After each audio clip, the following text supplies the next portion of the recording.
Hello students, आपका स्वागत है मेरे चैनल पे। तो आज का वर्कशीट है कार्यपत्रक नंबर 85। ये क्लास 6 to 8 के लिए है और यहाँ पे अपना नाम लिखें और यहाँ पे कक्षा अध्यापक का नाम लिखें। ये 17 अक्टूबर 2020 के लिए है। तो ये 6ठी से 7वीं और 8वीं ये तीनों क्लासेस के लिए वर्कशीट है। तो चलिए वर्कशीट शुरू करते हैं। तो जल प्रदूषण, वायु जल प्रदूषण। तो जल प्रदूषण क्या है और प्रदूषण। तो प्रदूषण तो आप 3 प्रदूषण के बारे में जान चुके हैं। पहला जल प्रदूषण, वायु प्रदूषण और ध्वनि प्रदूषण। ठीक है, तो हम 3 प्रदूषण के बारे में पढ़ चुके हैं पिछले वर्कशीट में। तो प्रकृति में उपस्थित पदार्थ संतुलित हितकारी मात्रा में रहते हैं, लेकिन मानव द्वारा पर्यावरण में अनेक हानिकारक या दूषक पदार्थों को जाने अनजाने में मिला दिया जाता है, जिससे प्रकृति के संतुलन में दोष पैदा हो जाता है। इसी को प्रदूषण कहते हैं। प्रदूषण पदार्थ पर्यावरण और जीव जंतुओं को नुकसान पहुंचाते हैं। वर्तमान में प्रदूषण की स्थिति भयंकर हो चुकी है, इसलिए पूरे विश्व में इससे निपटने के लिए अनेक प्रयास हो रहे हैं। क्या आपने कभी कोई प्रयास किया है? आपको प्रदूषण समाप्त करने के लिए किन किन प्रयासों की जानकारी है? तो जैसा कि यहाँ पे बोल रहा है कि जब हम जाने अनजाने दूषक पदार्थों को जब हम किसी प्रकृति के संतुलित दोष में पैदा हो जाता है तो उसे प्रदूषण कहते हैं। मतलब कि कोई भी जाने अनजाने में कोई हानिकारक या दूषक पदार्थों को मिल जाने से वह प्रदूषण पैदा हो जाता है, जिससे प्रदूषण फैल जाता है। तो यहाँ पे पूछ रहा है कि यहाँ पे लिखना है आपको कि आपको प्रदूषण समाप्त करने के लिए किन किन प्रयासों की जानकारी है। तो आप किन किन प्रयासों से जो प्रदूषण है उसको समाप्त यानी ख़त्म कर सकते हैं। तो आप जानते होंगे कि भूमि प्रदूषण यानी कि कचरा कहाँ पे डालना चाहिए। जो भूमि होता है तो वहाँ मतलब कि गड्ढा करके वहाँ गाड़ देना चाहिए। तो इस तरह से ये पहला आप जानते हैं। तो इसका आंसर देखते हैं हम सब। तो यहाँ पे आप पहले नंबर पे लिख दीजिए मानव जनसंख्या वृद्धि को रोकने का प्रयास करना चाहिए। देखिए जनसंख्या मतलब कि मानव जनसंख्या वृद्धि पर रोक, मतलब कि अगर बहुत सारे लोग दुनिया में हो जाएंगे तो बहुत सारे लोग गाड़ी चलाएंगे और भी बहुत सारे प्रदूषण करेंगे, तो उससे पूरा पर्यावरण प्रदूषित हो जाएगा। तो इसलिए हमें जनसंख्या वृद्धि को रोकने का प्रयास करना चाहिए। और दूसरा पे है नागरिकों या आम जनता को वायु प्रदूषण के कुप्रभावों का ज्ञान कराना चाहिए। तो सभी लोगों को बताना चाहिए कि प्रदूषण करने से क्या क्या होता है। जैसे कि वायु प्रदूषण से आपको पता है कि बहुत सारे वायरस फैलते हैं।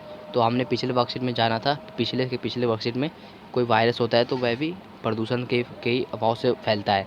तो ये सब प्रदूषण के बारे में आम जनता को बताना चाहिए और ज्ञान कराना चाहिए। तो ये भी हो जाएगा आंसर। तो आंसर नंबर ये तीसरा उपयोग हमारा धूम्रपान पर नियंत्रण लगा देना चाहिए।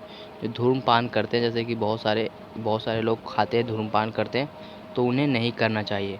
वह खाकर इधर उधर थूक देते हैं, तो ये भी एक प्रदूषण ही है। तो चौथा नंबर है कारखानों में चिमनियाँ की ऊंचाई अधिक करना चाहिए।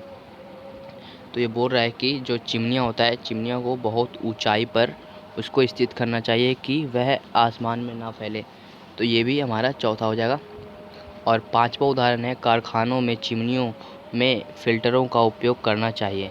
तो चिमनियों में फ़िल्टरों का भी उपयोग करना चाहिए। ठीक है, ये हमारा आंसर हो जाएगा कि किन किन चीज़ों से प्रदूषण को समाप्त किया जा सकता है।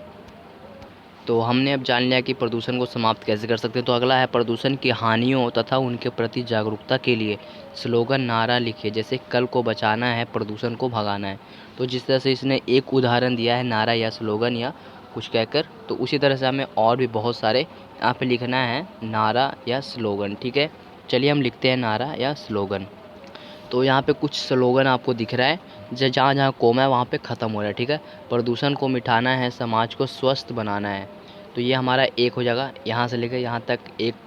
अब दूसरा यहाँ से स्टार्ट हो रहा है, प्रदूषण से लड़ेंगे, भारत स्वच्छता की ओर आगे बढ़ेगा भारत। तो ये हमारे यहाँ से प्रदूषण से लड़ेगा भारत, स्वच्छता की ओर आगे बढ़ेगा भारत। तो ये हमारा दूसरा स्लोगन या नारा हो जाएगा। जब प्रदूषण से हम करेंगे दो दो हाथ, तभी संभव है सबका साथ सबका विकास। तो आप यहाँ से यहाँ तक लिख देंगे, ये पूरा लाइन हो जाएगा। Slogan number 3। तो अगला है पर्यावरण दिवस मनाएंगे, देश को स्वच्छ बनाएंगे। तो ये हमारा चौथा लाइन या नारा हो जाएगा। ठीक है, इस तरह से हम 4 नारे इसमें हैं। तो आप नंबर 1 इस तरह से, नंबर 2 इस तरह से, नंबर 3 और इस तरह से करके आप लिखिएगा। ठीक है, चलते हैं अगले क्वेश्चन की ओर। तो ठीक है, तो ऊपर में था जल प्रदूषण, अब यहाँ पे वायु प्रदूषण और ध्वनि प्रदूषण। तो ये 3 प्रकार के प्रदूषण होते हैं। वैसे प्रदूषण 7 प्रकार के होते हैं, हमें अभी 3 ही पता है, तो बाकी के भी पता हो जाएंगे। तो चलिए पहला तो अगला है, ये हमने स्लोगन का नारा कंप्लीट कर लिया है। तो हमारा अगला क्वेश्चन है प्रदूषण के कारणों की सूची बनाएं। तो ये कारण मतलब कि जल प्रदूषण किन किन कारणों से होता है, वायु प्रदूषण किन किन कारणों से होता है और ध्वनि प्रदूषण किन किन कारणों से होता है, तो उन्हें लिखना है। तो पहले हम ये लिखेंगे जल प्रदूषण किन कारणों से होता है। ठीक है, तो चलिए देखते हैं इसका आंसर। तो हम जल प्रदूषण कुछ इस तरह से देंगे। तो पहले पे आप लिखिएगा मानव मल द्वारा नदियों, नहरों आदि में विसर्जन। ठीक है, ये हमारा पहला हो जाएगा। अब दूसरा है सफाई तथा सीवर का उचित प्रबंध ना होना। तीसरा है विभिन्न औद्योगिक इकाइयां द्वारा अपने कचरे तथा गंदे पानी का नदियों, नहरों में विसर्जन करना। और कच्चा पेट्रोल कुओं से निकालते समय समुद्र में मिल जाता है, जिससे जल प्रदूषित हो जाता है। तो ये हमारे जल प्रदूषण के कारण है। ये पूरे 3 प्रदूषण मैंने बताया। तो अगर आपको कोई और है तो आप नंबर 4 पे उसका लिख सकते हैं। ठीक है, तो अगर हमारे चैनल पे पहली बार है तो चैनल को सब्सक्राइब करते रहें और बेल आइकन को दबा दें कि मैं इस तरह का वीडियो हर रोज़ यूट्यूब चैनल पे अपलोड करते रहता हूँ। तो प्लीज़ सब्सक्राइब करते रहें। जो नीचे में एक लाल कलर का बटन दिख रहा है उसे दबा दें, सब्सक्राइब कर दें। ठीक है, तो हम अगले क्वेश्चन की ओर बढ़ते हैं। तो अगला है वायु प्रदूषण। तो वायु प्रदूषण किन किन कारणों से होता है, चलिए उसका आंसर देखते हैं हम सब। तो वायु प्रदूषण इन कारणों से होता है, जैसा कि आपको नंबर 1, नंबर 2, नंबर 3, नंबर 4 पे दिख रहा है। इन्हीं से होता है वायु प्रदूषण। तो चलिए पढ़ते हैं इसको।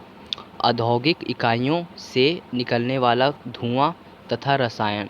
तो ये भी धुआं कहाँ फैलता है, वायु में। तो वायु क्या होता है, हवा। तो हवा से फैलता है वायु प्रदूषण। ठीक है, तो ये हमारा वायु प्रदूषण हो जाएगा। तो दूसरा है आणविक संयंत्रों से निकलने वाली गैस तथा धूल कण।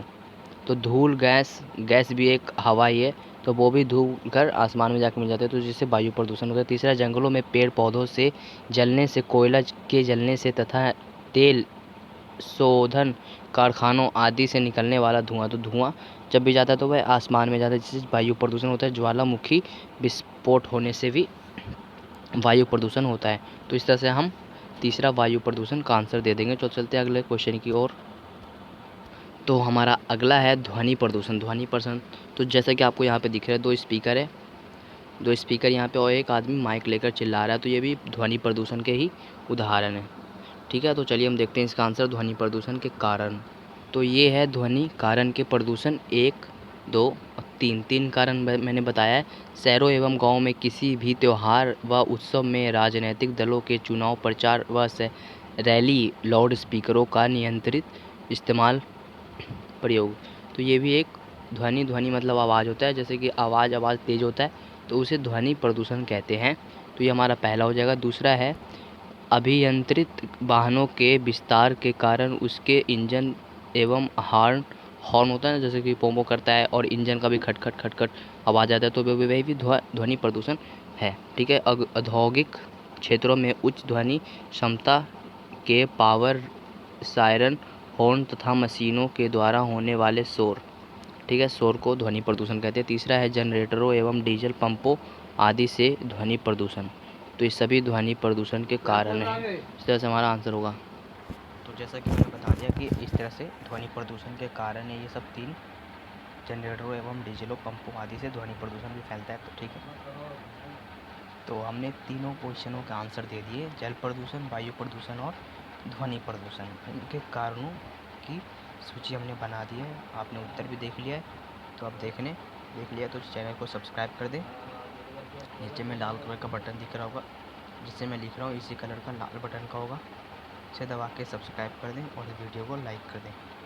ठीक है, और अपने दोस्तों में शेयर करें कि वो भी लोग इस वीडियो को देखकर कर सके आज का वर्कशीट।